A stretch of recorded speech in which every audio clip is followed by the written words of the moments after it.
welcome back. This is episode number 60 of Calibrated with Scott. I'm Scott, of course. Today, I am joined by the one, the only Brian Berletic. Brian, how are you doing today? I'm doing very well. Always happy to be on. I can see that we are fully color coordinated here. Yeah, we got the matching white backgrounds now. The blue shirts was an accident, but it Totally doesn't an look accident. bad. And I went No, shorter, on my hair today. So what's left of yes, my hair. So we're definitely embrace it. starting to look similar. We have a lot to talk about today, obviously. We're going to start with the counteroffensive. We're just going to hop right in. We are now at day D plus 56, so 56 days into the Ukrainian counteroffensive. We have now heard word from the Pentagon and from Western sources that the quote-unquote main thrust of the Ukrainian counteroffensive has begun. I guess the last 50 days or so were just probing operations. That's the meme, at least. And within the last 3 days or so, since they talked about this main thrust, we've seen I don't know if massacre is necessarily the right word, but we've seen entire motorized brigades or companies, get wiped out in kill zones under multiple surveillance drone, coverage. Tanks, drones being used against them. It has been what I would call a disaster. No significant achievements have been made, and the whole situation just reeks of failure. What do you see as the goals, I guess, of this new thrust? Is this just purely PR? Is there actually some military strategy involved here? What are the Ukrainians going for, and will they achieve it? I think it's desperation. I don't know what else to call it. It is absolute desperation. They began the offensive in early June, attempting to immediately break through Russian lines. Obviously, that didn't happen. Then the excuse was that those were just reconnaissance in force, and that phase two was going to be artillery preparations. A complete fantasy. They don't have enough artillery ammunition to do artillery preparation extensively enough to have prepared for this type of offensive. We've talked endlessly about how even the New York Times last year was showing satellite images of layered Russian defenses in the south, Kherson, Zaporozhye, but also east of Bakhmut. And so they had this prepared back then. Much more has been prepared since then in order to get through these, even get up to these defenses, because there's minefields and mobile defenses in between. You need to clear those minefields, but before you do that, and as I've said, you need to clear the Russian forces that are capable of putting engineering teams under fire. And Ukraine simply does not have the ability to do that. They don't have the weapons to do that. You would need air power. You would need much more artillery, many more types of long-range weapons, and they simply don't have it. And so what they did was attempted to breach the minefields while also using their artillery at the same time, because they had to conserve, because they don't have enough ammunition. And that didn't work. And then they were at this point where they said, well, we will try to work on Russian defenses with our artillery, but as we know, they have no ammunition left to do this. They had probably 2 to 3 months worth of ammunition at the intense rates of fire that they would be using during this offensive, maybe 2 to 3 months, and they had to bring in the 155 millimeter cluster munitions to try to put more time on the clock, because that is a clock that is ticking. Once it's out of time, once they're out of shells, that's it. And as many other people have pointed out, it's not as if they're going to have zero shells. They will always have a certain amount of shells coming in because of the production in the US and Europe, but not enough to sustain any sort of offensive and even any sort of formidable defense. So that's where we are right now. They're doing this push with whatever they have left. They were already feeding all of these brigades that they prepared for the offensive piecemeal into the defenses during this artillery preparation phase, and now they're just sending whatever they have left. And as you said, Scott, and I have not seen videos like what is coming out over the last week at all throughout this entire conflict.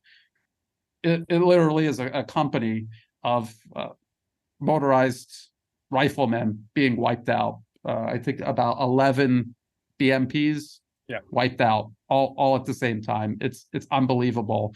And it's not a fluke, because then you'll see another video of Bradleys in a line coming towards Russian positions, and one right after the other hit and destroyed. Tracks flying in the air. It's unreal. It's surreal watching this. And that's where they are. That's where they are right now. And where do they go next? Yeah, that's $1 million question, right?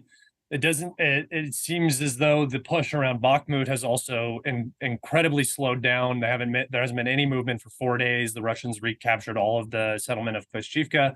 The Ukrainians still hold the high ground, but in that area, it seems like they've really slowed their offensive, which was the one area where they were actually achieving some success. I mean, the casualties were extremely high, but at least on the map, it looked like success. And I think that has to do with the Russian offensive that's actually going on currently in the LPR. From what I've heard from different sources, Rybar and different Ukrainian sources, is that they had to rush reserves into this region in the LPR, which is in between the Zhibyets and Oskal River. And I'll put up a map here so people can see, to stabilize the situation, because the Kharkov LPR region for the Ukrainians has become like it was for the Russians back in 2022, fall 2022, when it was incredibly under defended. They did not have fortifications, and the Ukrainians went on the offensive there and achieved some pretty major success. So, well, success if you don't count the losses that they took. Do you think that this is the route now for the Russians? Pushing to the Oskal, securing the LPR and that territory right there, and then coming down towards Liman and Izium? Or do you think that the Russians will push in a different area? Do you think the Russians will push at all? Where do you see this going? Well, that's hard to say, but one thing that is for sure, this operation that's taking place is putting pressure on Ukraine, and it necessitates Ukraine pulling troops from elsewhere and putting them there to deal with this. Because if they don't, like you said, there's many options that Russia can exercise now. And it's an irony that they're working on this offensive now and their previous offensive is being reversed. Another thing to point out, this situation around Bakhmut, I've seen many Western analysts say Ukraine is making much more success around Bakhmut. But the problem is, again, it goes back to Russian defenses, their preparations for this offensive over half a year ago. Their defensive lines are not in Bakhmut. They're not around Bakhmut. They're east of Bakhmut, between Bakhmut and Popasnia. And Ukraine will bleed its army dry to either go around or through Bakhmut. And then they're going to be reaching the first of several layers of Russian defenses. So what would that amount to, taking Bakhmut, besides a PR victory? Their army will be gone. Their army in the south is disappearing. That they're feeding their forces into these two defenses, and there will be nothing left. So no matter how much progress they make in either direction, there's not going to be anything left. And again, I want to point out that at 2 months now, just about 2 months for this offensive, artillery ammunition, artillery systems, main battle tanks, armored personnel carriers, infantry fighting vehicles, all of this is disappearing. It's disappearing faster than the West could ever hope to replace it. And I'm not even hearing about any serious attempt to replace it. Not yet. Yeah. So this is the problem. Ukraine is fighting an offensive to take territory in a war of attrition, where taking territory at the cost of your army is actually bringing you one step closer to defeat. And I have a sneaking suspicion that the Leopard 2A4s and 2A6s are almost exhausted. And I don't mean in total losses, because some have been recovered, but just in terms of maintenance and spare parts, it looks like they're now beginning to cannibalize other units, basically, the other Bradleys that aren't being used. I imagine some of these vehicles were sent and probably not in the best condition. So some of them probably didn't run from the start. That's not even an abnormal thing. and now these vehicles are being ripped apart to find parts for the other vehicles. And this is what we talked about multiple times: is the logistics issues that come along with having several different tank systems and so on. Do you think that this lack of Leos on the battlefield, we'll see 2 here, 3 there, do you think this is because they're being held back, or do you think this is because of the the mechanical issues on the back end and the actual total number that they received was limited? Yeah, I think we were seeing them burning on the battlefield. The maintenance issue is extremely important. A lot of people don't really think about that, but that is a major issue. The longer this goes on, the more wear and tear that they will experience. And the same goes for the artillery pieces. Those guns are firing at increased rates of fire. They're going to wear out quicker. They need to be replaced. When they're replaced, they have to take a trip all the way from the line of contact across the border to Poland, be serviced, restored, refurbished, and then sent all the way back. How long does that take? And is that feasible? Is that something that you could afford to do in the middle of an offensive? And the answer is no. And again, this is the problem Ukraine has had this entire time. And now it's more pronounced because they're in the middle of this extremely large offensive. They don't have the ability to sustain it and face all of these realities in terms of munitions, maintenance, and also their manpower problem. That all of these are ticking clocks. We talked about the artillery ammunition being a ticking clock. All of these other issues are too. Maintenance is one that a lot of people don't think about. It's really important to keep in mind. Yeah, I'm sorry, my dog is in here. Okay. Started to get a little upset. I did have a question. I had a conversation with somebody, and they were just somebody in one of my group chats, and they were convinced that soon there will be a Leopard factory and a Bayraktar factory in Ukraine, and that's going to solve all of these mechanical and logistics issues. I just want and my whole thought process is, first off, how do any of these get insured? That's my first question, because I don't see how that happens, and without that, I don't see how a factory is being made. And then on the back end, how do the Germans or the Turkey, Turkey or the United States, how do they produce this factory when they can't even produce factories in their own country? How are they going to be expanding into Ukraine, this volatile, uneasy area? How are they going to be producing these factories? How do they even lay the pad without guarantees coming in, landing on it? I'm just curious as to your thoughts on that. I honestly have no idea. This is one of the most ridiculous things that I've ever heard. They're having we see Ukraine had a military industrial complex, and it has been wiped out by Russia throughout the special military operation. Now they're talking about building factories in Ukraine. It's hard to believe.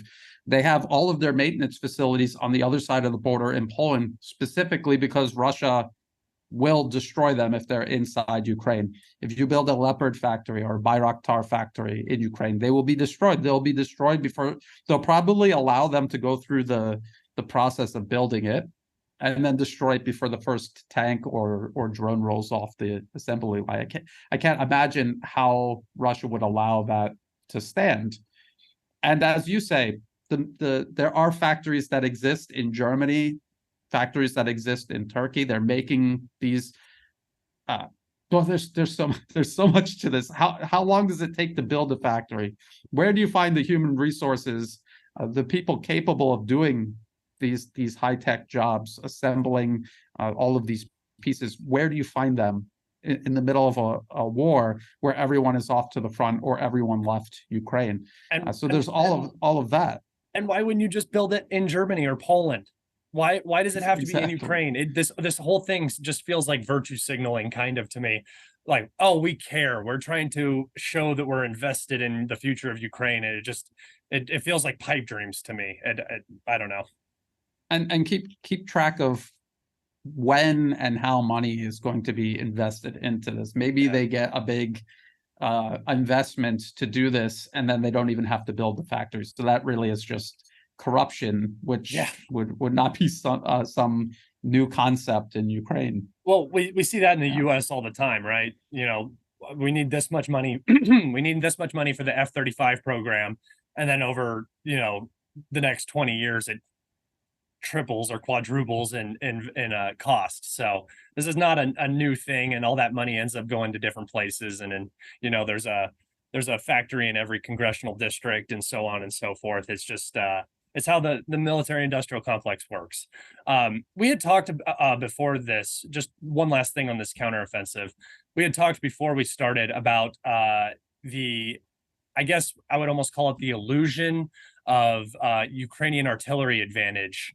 That this is something that they bring up a lot, that the Ukrainians somehow have an artillery advantage, even though they have a shell shortage. How does this come about? Where does this idea come from? And how is it resolved by the Russians? Again, they've been talking about this for a very long time. Even before the offensive, they've kind of dusted this narrative off, and they're reusing it. I remember during the fighting over Bakhmut, they made the same claim that, oh, Ukraine has better artillery. They've got these self-propelled guns from Germany, the M109 from the US, and they're out shooting the Russians, but they lost Bakhmut. So how is that possible? How are they out fighting Russia, but then they still lost the city anyway? Doesn't make any sense. And in reality, I'm looking at these claims that they're making. They're saying, even though they have fewer shells, fewer guns, somehow the quality is better. And they cite things like counter battery radar and spotter drones. But these are things that Russia has in abundance, and they work really, really well. Ukraine did receive modern counter battery radar systems from the US, but Russia has been hunting them down and destroying them. And I have been covering for months and months now these military assistance packages the Pentagon puts out. They were pulling counter battery radars from inventory and sending them to Ukraine. And that at a certain point, they stopped doing that because there aren't any more that they can spare. What they started doing was contracting new ones to be built. There's one company in Buffalo, New York, that is making them, and they can only make a certain number of them, and it could take between 6 months to a year to build a very small number before they could get to the next and the next to fulfill the entire order. So we're talking about months to years before just these small numbers that were contracted to get to Ukraine.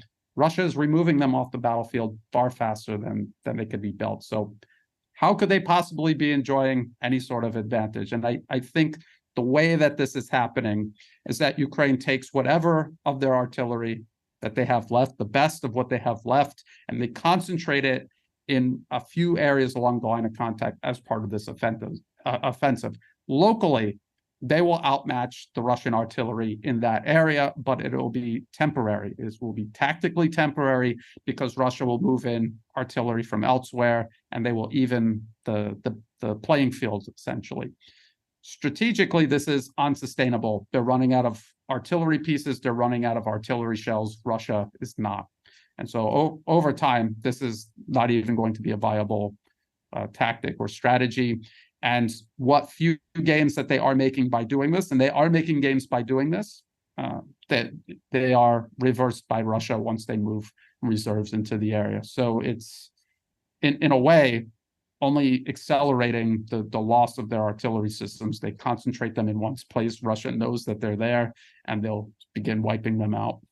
Yeah, and to your point, I said this before, I've seen more howitzer and SPG losses in the past 3 or 4 weeks since they kind of changed their tactic. I think that they kind of really started leaning into that concentration of power. And I'll see 3, 4 SPGs and howitzers destroyed daily. These are not sustainable losses. It's very difficult to replace these guns.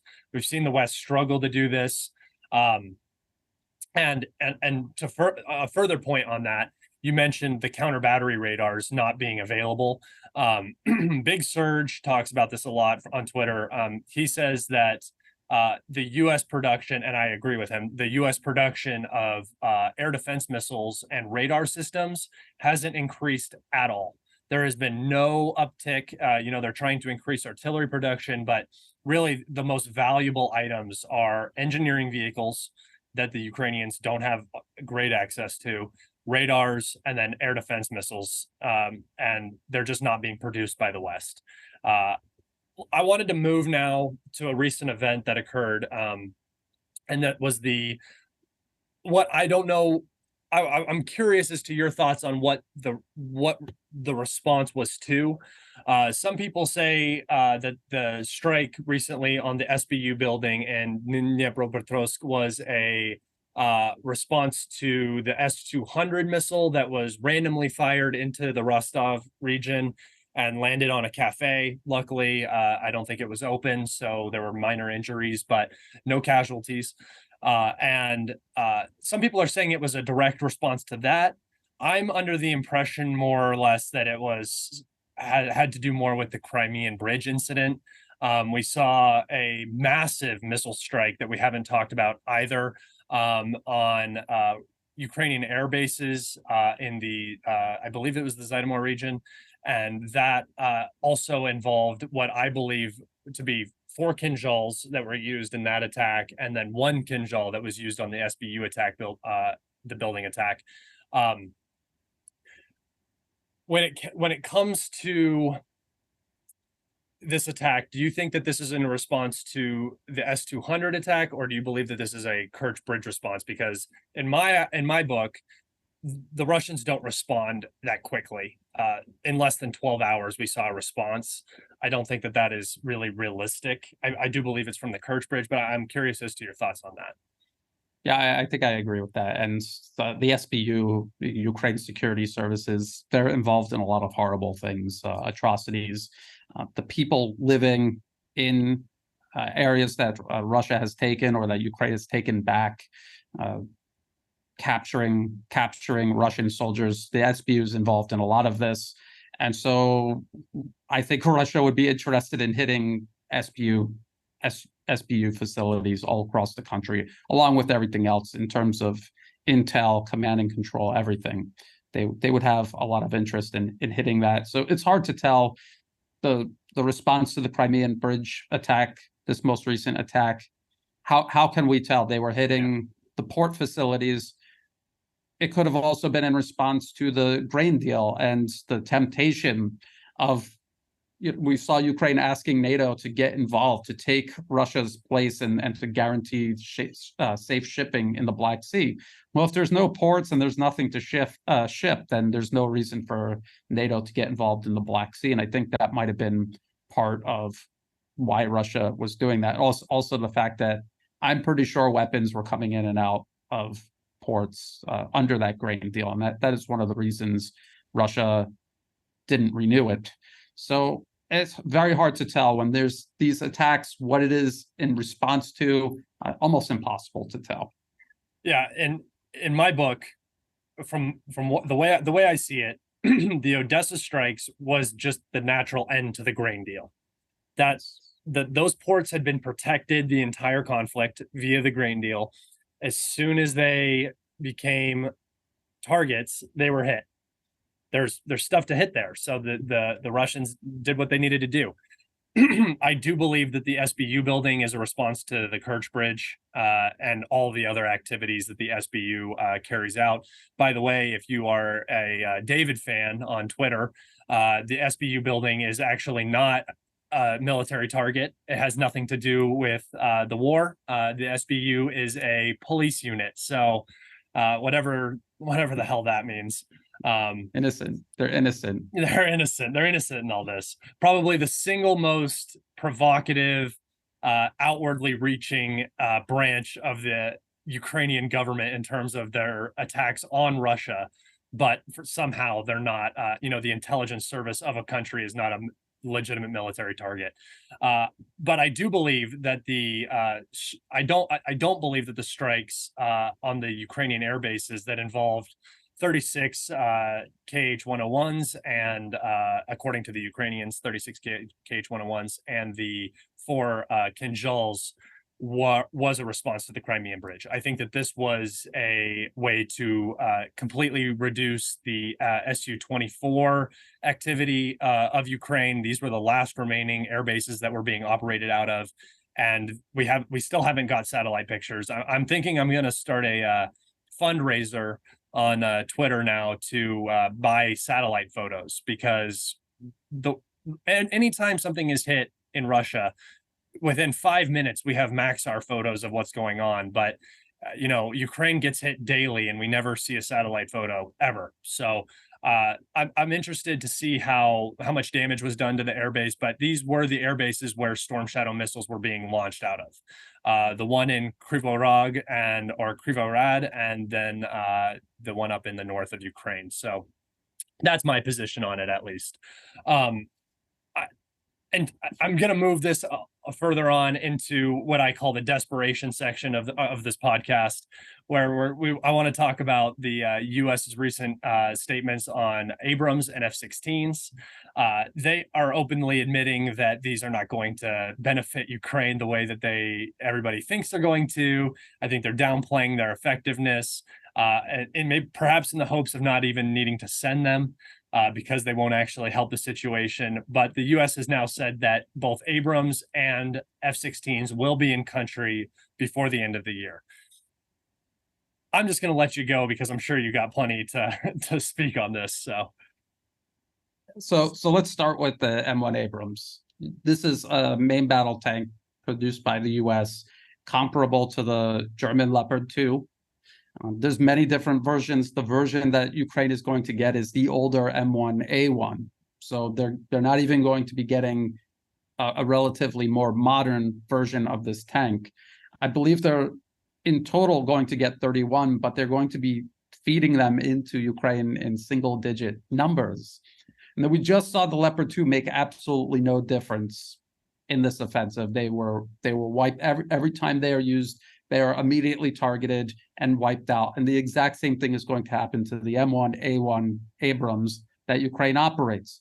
We know this because just as the Leopard 2 was used by Turkish forces in northern Syria and were wiped out by irregular forces there, M1 Abrams and a much newer version, the M1A2S version made specifically for Saudi Arabia, were used in Yemen.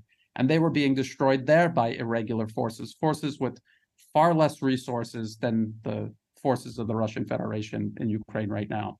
So they're going to make absolutely no difference. And a number like 31 in total and being fed into the country in single-digit numbers will make no difference at all, except when they are destroyed, it's going to be a huge PR hit on both Ukraine and the West that is continuing to sponsor this fighting. So that's the M1 Abrams. And I don't understand. And I think they're hoping that they don't have to send them. I agree with you on that, yeah. Scott. Now for the F-16, the F-16 is another wonder weapon that everyone has pinned their hopes on. But in reality, there's no possible way that this is going to be able to change anything in Ukraine. It takes years for a military to incorporate a new type of warplane. Romania has been trying to switch from Soviet-era warplanes to F-16s, and it's taken a decade to do so.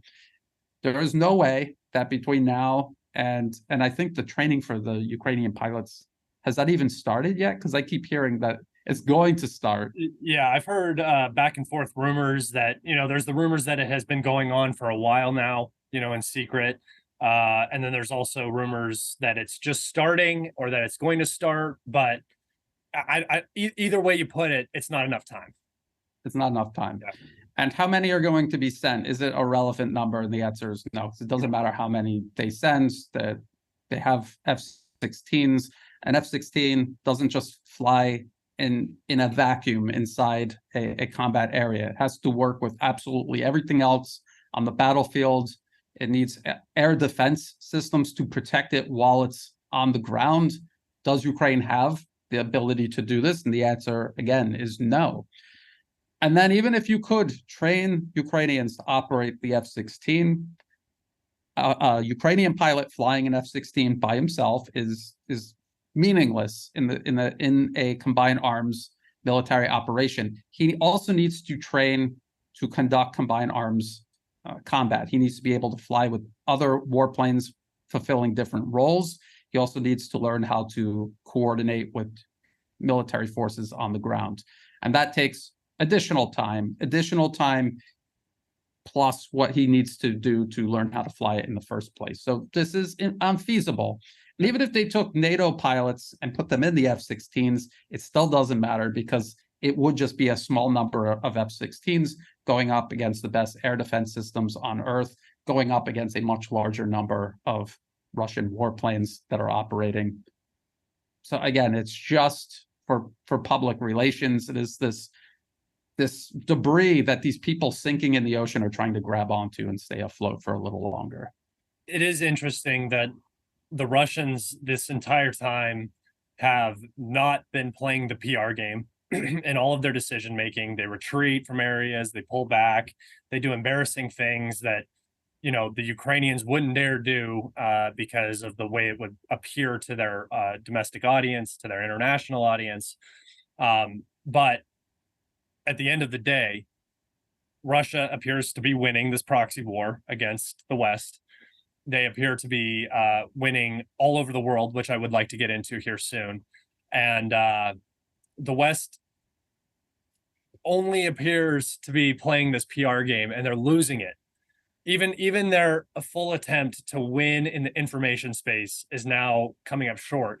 And I think that's because the information space can only take you so far. There is a physical and kinetic aspect to conflicts, and Russia is winning in that aspect. And you can control the propaganda, you can control the information as much as you want, but eventually that's all going to come home to roost. And I think that's what we're beginning to see. And I think it's only going to get worse into the winter.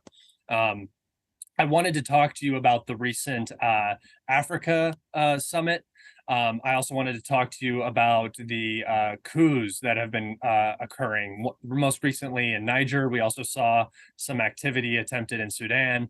It appears that Africa is back on the table as a zone of conflict between Russia and the United States. And here, in my opinion, it appears as though Russia is winning out. How do you see the situation in particularly Central Africa, right across the middle of Africa, playing out in terms of their allegiances to France, the West, and to Russia? Well, first, I want to comment on what you said about information warfare. Yeah. You're absolutely right. This is part of the way the West fights all of its conflicts, shock and awe, and the information warfare comes in rolled up with that, and it's supposed to hit you all at the same time and overwhelm you.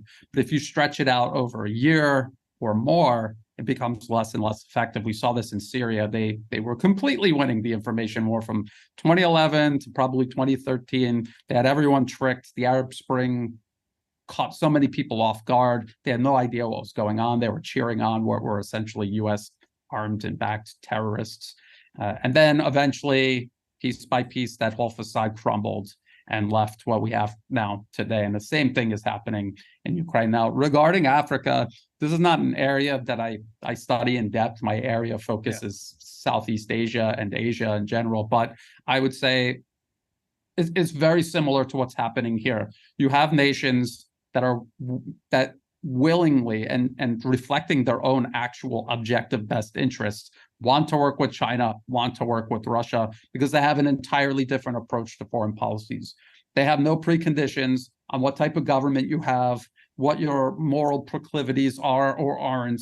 They just want to do business with you, and these countries want to do business with them because they have at least this basic mutual respect for one another. The United States does not do that. They're in the business of modern empire.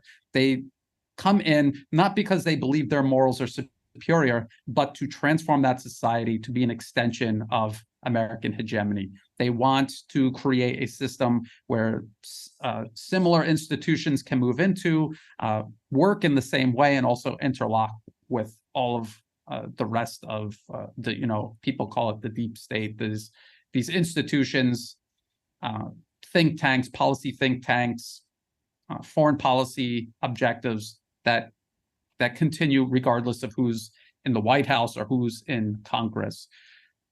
So this is how the battlefield is basically shaped in Africa. You have the U.S. pushing to co-opt, politically capture these countries, and you have Russia and China trying to develop them and make them strong enough so that they can fend this off. And that's what we're seeing. And when these coups happen, people have to be very careful.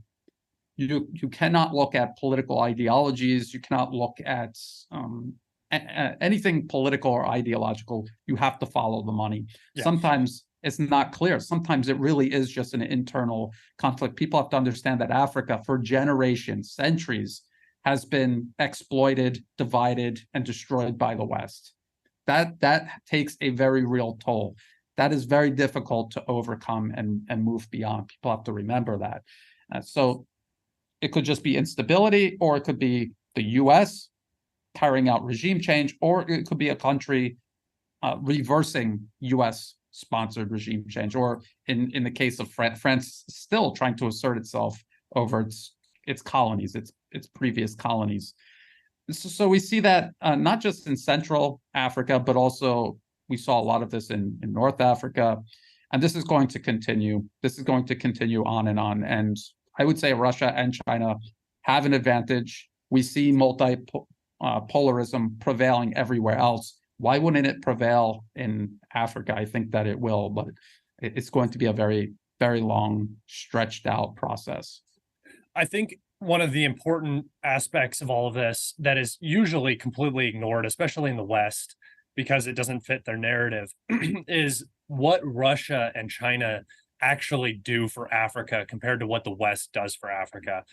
There's that old saying that, anytime China comes, that they get a hospital. Anytime the West comes, they get a lecture, right? And that is what happens, and we actually see this all the time. Literally what happens. Yes. Yeah, and most recently, Russia has, after the cancellation of the grain deal, has offered free grain to any African country that needs it, that was affected by the cancellation of the grain deal, which is interesting because most of the grain went to Turkey and the EU. So the cancellation of the grain deal really doesn't hurt the food security in Africa. It's detrimental to food security prices in Spain and England and those places. So that's one thing. And then a second thing is that Russia has just recently canceled $23 billion in loans from several African countries. And this is a common talking point in the West, is Russia and China get these countries into debt traps. And they say that, but then China cancels all this debt, forgives all this debt. And now we've seen Russia do it. I think this is a big reason why African countries are now starting to lean into China and Russia more than the West. And I think that they're also a sort of a canary in the coal mine for other countries, because I don't know, I'm no expert on Africa, just like you, but my dad lived in Niger for a number of years. He flew there.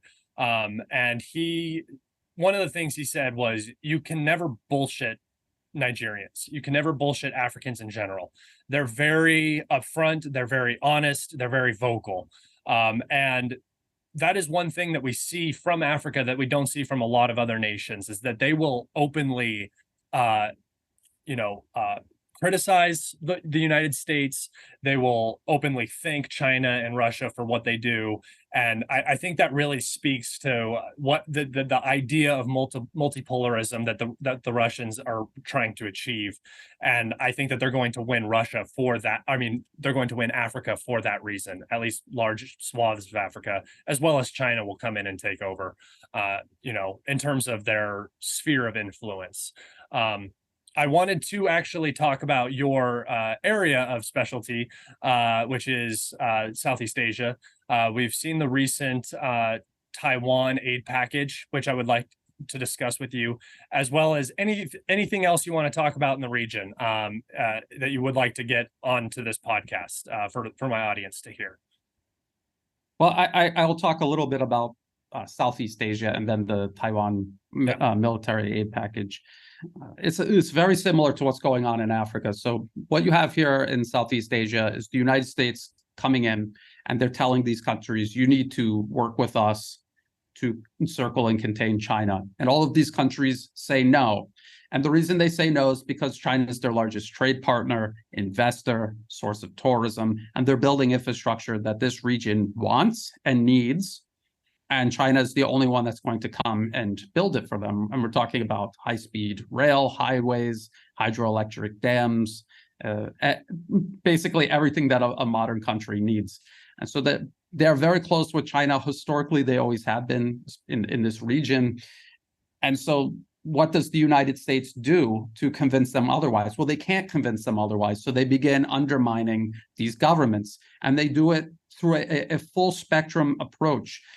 And they use the National Endowment for Democracy and other organizations like it. And it takes years and years. They work to infiltrate these countries, their political system, legal system, the government itself, education, everything is infiltrated. And what they begin doing is creating a small but growing segment of the population that irrationally resents China, purely because of the propaganda they are fed daily.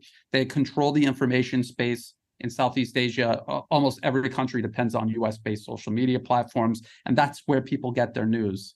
And we know that the US State Department works with Silicon Valley, promoting one agenda, silencing another, rigging the algorithm to favor one over the other. We know this. This is a fact. And so over time, year by year, they convince at least a large minority in the country, a loud and very well-organized minority, to side with the US on all of this, and that they will go for regime change. And that's how they do it. And that's what they're doing in Africa right now. So that is how it's done. I think China and Russia, honestly, I think that with organizations like the Shanghai Cooperation Organization, they're starting to talk about confronting US interference. And there has to be a concerted process to confront it, to expose it, confront it, and uproot it, just like you would any other security threat militarily. There needs to be some sort of process, because the US rots these countries from the inside out. And even if they can't install a client regime into power to openly side with the US, they could destabilize it enough with this political interference to make it a less optimal partner for Russia or China. And that impedes progress in the region in general. And this is what they've been doing in Africa for decades and decades. And people say, oh, look at Africa, look how backwards they are. But look at all the political interference and outright colonialism the West has subjected the continent to. So these are all things to keep in mind. I'm based in Thailand right now. There's a US-backed opposition that won the general elections, and they're working their way into power. There's legal obstacles preventing them from doing so. And I've seen the United States government openly on Twitter, official public statements telling the Thai establishment, essentially, you better let these proxies in, or you'll have problems with stability and prosperity. And that's what they do. Now, regarding Taiwan, I have to repeat this every time I talk about Taiwan. It is part of China. It's recognized by the UN as part of China. It is recognized by the United States officially as part of China under the One China policy. There's one China. Taiwan is part of it. There's one government in China's People's Republic of China in Beijing. That is what the United States officially recognizes on the State Department's official website. But in reality, what are they doing? They're undermining that. They're encouraging separatism on this island province of Taiwan. There's an upcoming election. The US has a political party that they back, the Democratic Progressive Party. They would like to get them in. The next head of the DPP is going to be even more extreme in terms of separatism, because as time runs out, the extremism ramps up. And now we're hearing about this security package, and it's a presidential drawdown, just like for Ukraine. So they are taking equipment that is in their inventory and sending it to Taiwan. Why are they doing that? They're doing that because they are rushing toward confrontation with China. They know that in due time, Taiwan will reunify with the rest of China. And so they need to provoke and win some sort of conflict between now and then, or at the very least, make the reunification of Taiwan as costly as possible for the rest of China. So in this package, we don't know what the full details are, but the Western media is saying that there will be these Reaper drones. They won't even be armed. They'll be using them for surveillance or intelligence gathering, but we've seen these same drones being used over the Black Sea for similar purposes, and we've watched Russian warplanes knock them out of the air by just dumping fuel on them or flying close to them and disrupting their flight path. And so what good is this going to do Taiwan? There was talk about sending Reapers to Ukraine and using them, armed versions, obviously, but they were never sent for two reasons. Number one, they would be inevitably shot down, and that is the first reason. They're going to be shot down. They're going to be useless. And then the second reason is after they're shot down, Russia is going to most likely get their hands on one, and then they will understand all of the technology that's in the Reaper. And it's interesting, they were talking about stripping it down and then sending it to Ukraine anyway, stripped down of all of the things that actually make it somewhat effective. They're sending that version to Taiwan. So what is that? It's not going to help anything. It's a provocation against China, and it's going to make somebody money somewhere. So this appears to be America's foreign policy at the moment. Do you think that if the Ukraine conflict ends up resolving somehow in the next year or so, do you think we're going to see a similar happenstance that occurred after Afghanistan collapsed? A bunch of this old equipment that was supposed to it was reserved for the ANA, ended up being transferred to Ukraine. Do you think all of the contracts that are being written up right now for future deliveries of weapons to Ukraine, production and stuff like that, do you think all of that stuff is going to end up being sent to Taiwan eventually? I mean, what else are they going to do with it? Maybe they'll get a Leopard and Bayraktar factory out of it too, to just build it in Taiwan instead. And again, I don't think that the conflict in Ukraine will wrap up soon. I hope it does, but I doubt it. Yeah. But this is the situation the U.S. is in. They want to encircle and contain both Russia and China, and they're out of time. Russia and China are rising. And in due time, China will most certainly surpass the United States, and China with Russia and the rest of the world invested in multipolarism, that system is going to displace the US-led unipolar system. They know this, so they need to do something to disrupt it, but they're out of time. Their military industrial capacity is nowhere near where it needed to be to do either one of these, let alone both. And yet they're still trying to do both. Speaking of Reapers getting shot down and also Global Hawks, did you see the recent North Korean military parade?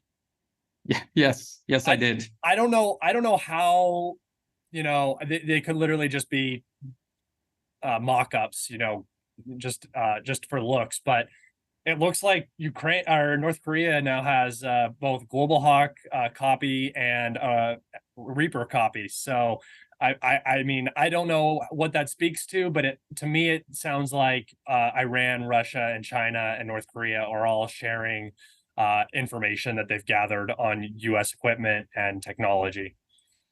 Yeah, I think I agree with that. Yeah. Russia and North Korea have always had a very close relationship, and so it wouldn't surprise me at all that all of this information is being passed amongst themselves. And why shouldn't they? Yeah. The United States is openly threatening all of them collectively. They have a right to defend themselves, and they have a right to assist each other in doing so as well. You think you would try to divide and conquer, but it seems like they're just grouping and trying to fight everybody all together, and it just doesn't make any sense. I think because they're out of time. I think if they had if they had infinite time, they would work on a strategy to divide and conquer all of these countries that are rising and challenging U.S. hegemony. I have heard, and this was from the Duran, Alexander McCures was talking about these supposed meetings between former U.S. intelligence officials and some sort of official in Russia, or a group of officials or circles of power in Russia, and they're trying to talk about, let's wind this conflict down in Ukraine. We want to be friends with you, Russia, because we have to focus on China. Maybe you could help us with that. I mean, do you, Scott, think that Russia is so stupid that they would say, okay, we'll help you get rid of China so that we're completely isolated when you inevitably come to finish the job with us? 20 years ago or now after all the lying? Yeah, I mean, Because like right now because after all I the lie. I I don't see how Russia ever signs a contract or an agreement with the West ever again. I don't Yes. they didn't hold up Minsk 1, they didn't hold up Minsk 2, they pushed east with NATO, they didn't even follow the grain deal properly. I mean, Yes. how can Russia ever look at anything that the West writes up and signs and ever think that they're going to agree with it or maintain it or implicate or bring it into action? It's just not going to happen. The West just Yes. refuses to do anything that they agree with, like they agree to. So I don't see Russia ever siding with the US against China, against Iran, against anybody. I think that the US has royally screwed this whole thing up. But I think personally, from my perspective, I think that's a good thing because I believe what is happening in the U.S. needs to come to an end, and I think it has to come to a kind of a catastrophic end. What that negatively impacts me, but I believe that it's probably the better thing for the United States in the long run. And I agree with you that the war in Ukraine will probably not end anytime soon, and I don't think that the wars in general around the world are going to end anytime soon. And what reinforces that belief for me is that Victoria Nuland just got promoted to second at the State Department. So I mean, obviously, they're not learning any lessons. They're not moving people around. Everybody's making money, and it's not going to end anytime soon. So it is what it is. Brian, thank you so much for joining me today. We once again covered the whole world. We get all the way around. I appreciate you so much coming on. Everybody, go follow Brian on his Telegram. It will be in the description. On his Twitter, it will also be in the description. He posts everything on his Telegram, every video, everything. So make sure you go there. It's vitally important that this information gets out. Make sure you share his content. Make sure you subscribe. Do you have anything going on in the next week or so that you want to tell Well, people? I hope to have you on for another live update on the situation in Ukraine. Yeah. The audience really like that, and it's nice to do the updates live and get feedback and especially answer questions from the audience. Yeah. All right. Thank you so much, Brian. Until Thank next you. time. Thank you everybody for watching. This has been episode 60 of Calibrated with Scott with my guest, Brian Berletic. If you guys wouldn't mind liking, subscribing, sharing this, it's the easiest way you can help me. And until next time, thank you.